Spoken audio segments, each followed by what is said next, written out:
Don Day, who knows everything about everything, is now going to enlighten us about the smoke and what's going on with it. Well, the big fires in Washington and Oregon and California, those fires blew up at the same time that we had that big cold front that came through, and we had all that wind here.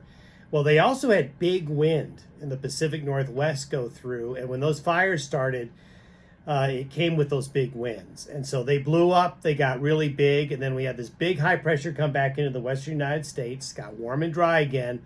Thing to remember about high pressure this time of year is the winds aloft, the prevailing winds are very weak. So when you build up a lot of smoke, there's nothing to push the smoke out. It kind of lingers and hangs around until the weather pattern changes or the fires go out. The good news is for folks who have breathing problems, the smoke bothers them. Nobody likes the visibility like this. We're used to our 100-mile vistas out here. Two things are going to happen.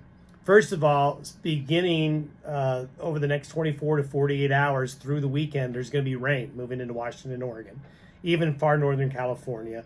That's going to really help reduce the coverage of the fires. Won't put them out, but it's going to give firefighters a little bit of an extra hand. So we're going to see less smoke. That's the first thing that's going to happen. The second thing that's going to happen, the same reason it's going to rain in Washington and Oregon, a cold front's going to come through the Rockies Saturday night and Sunday, and it's like a broom. That cold front will bring upper level winds in that will be faster and stronger, and it may not completely get rid of the smoke, but by Sunday and Monday, the smoke will be greatly reduced. Is there a part of the state that's getting hit harder, or is it? It's just about everybody. You know, the western and northern part of Wyoming is closer to the prevailing winds coming out of Washington and Oregon, but this big high pressure ridge, winds around a high pressure go clockwise.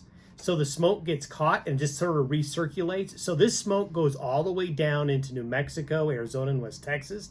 And over the last couple of days has made it all the way to the East Coast. And then it comes back. And then it circulates back. Yeah, because the winds aloft are so weak this time of year.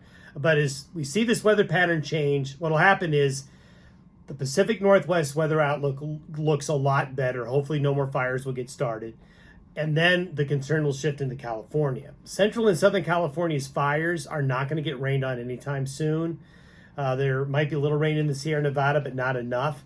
It's going to be later in October before California starts to get back into the rainy season.